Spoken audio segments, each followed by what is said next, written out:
vajadus aru saada, miks mingisugune konkreetne pildiline lahendus toimib, selleks, et ma suudaks seda meelde jätta ja kasutada. See on mul alati olnud nii sügavalt sees selline pakitsev miks, mis ei lase öösiti magada.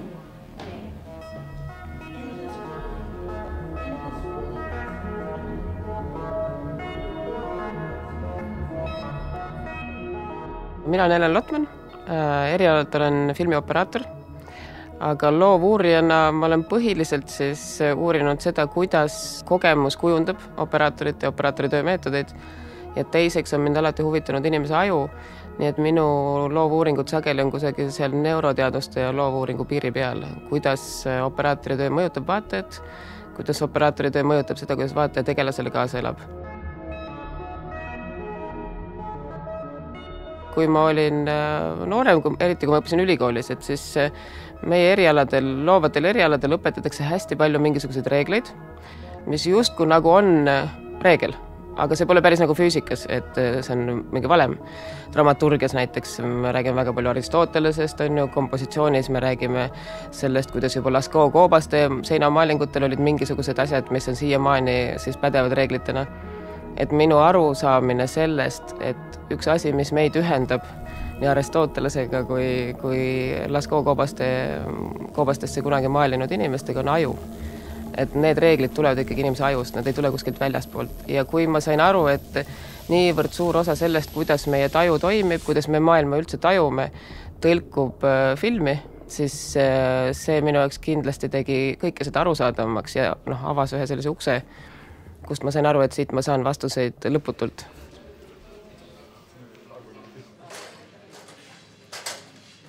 Täna me filmime ühte loovuurimuslikku projekti, mis siis on seotud Tanel Toomi doktoritööga.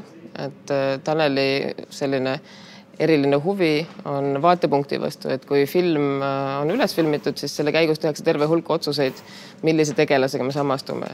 Ja nüüd me oleme selle loovuurimusliku projekti jaoks loonud situatsiooni, kus meil on 2 identse välimusega tegelast, kaksikvennad, aga me filmime üles terve hulga erinevat materjali, mida siis saab katsetada, hiljem manipuleerida ja vaatepunkti muuta. Sest vaatepunkt on mingi selline asi, mida filmides teoorias me teame, et on olemas, aga seda, kuidas vaatepunkti režissöörid loovad, seda on väga vähe uuritud, väga vähe katsetatud ja see on üldiselt selline asi, mis on tavaliselt intuitiivne filmitegijatel. Ja miks ta just loovuurimusliku projektina on huvitav, et üldjuhul, kui me teeme nii-öelda päris filmi, siis me peame tegema mingid väga olulised otsused enne ära ja me ei saa filmida üles kogu stseeni kõikide erinevate nurkade alt. Ja nüüd me oleme siin loonud sellise situatsiooni, kus meil oleks võimalik tekkida materjali, mida tavaliselt sul filmi puhul ei teki. Kui me õpetame filmi, siis me sageli õpetame seda välist. Me õpetame, kuidas teha kadreeringut, kuidas ehitada stuudiot, et need on need välised asjad, mida me näeme, aga see sisemine, kogu see selline loomingulises protsessis põlemine, et see jääb kuidagi väga intiimseks ja see sageli tudengiteni ei jõua esiteks. Ja teiseks, mulle tundub, et see on ka tegelikult väga põnev ikkagi ajuuurijatele, et mis toimub loomise hetkel inimese ajus. Et kui monteerija ja režissöör istuvad kõrvuti montaažis, siis väga sageli neil tekib nagu selline ühine mõtteväli, nad lõpetavad üksteise lauseid, nad ei pea isegi asju ütlema, nad mõtlevad koos ja korraga.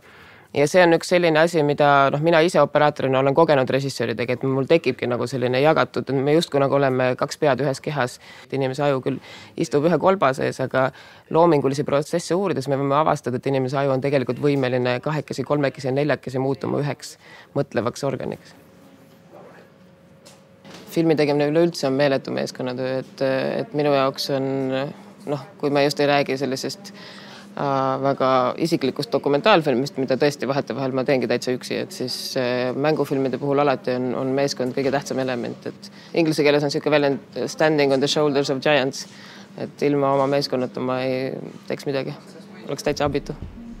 Mina isiklikult loovuurimuse osas mul ei olnud kunagi mingit ambitsiooni saada teadlaseks või uurijaks.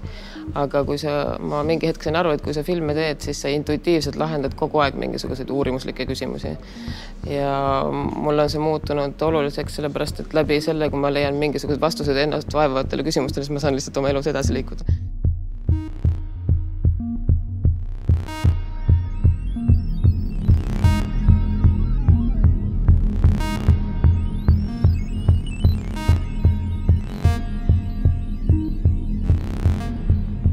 et renessansi puhul öeldi, et renessansi inimene on see üks inimene, kes on nagu Da Vinci, et ta on korraga insener ja teadlane ja kunstnik ja et ta valdab väga palju erinevaid valdkondi. Mulle tundub, et tänapäeval on kuidagi spetsialiseerumine on läinud nii nüansi täpseks. Kaasaegne kunstnik ei ole lihtsalt see, et ta on inimene Molbert, vaid meil on terve meeskond spetsialiste, kes oskavad üles panna tema näitust ja kes teavad, millised, seal on ka tehnoloogilised lahendused, on ju.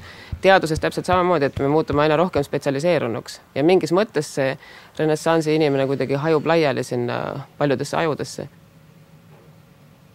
Et mulle tundub, et kõige suurem vajadus inimkonnal tänapäeval on ikkagi see, et väga palju erinevaid teadmisi tuua kokku ühte ühisesse mõistmisesse, et nii neuroteadustest kui ka loovuuringutest kui ka inseneeriast kui ka füüsikast, et kui tuua need erinevad teadmised kokku, siis sealt saab sündida mingi täiesti uus teadmine.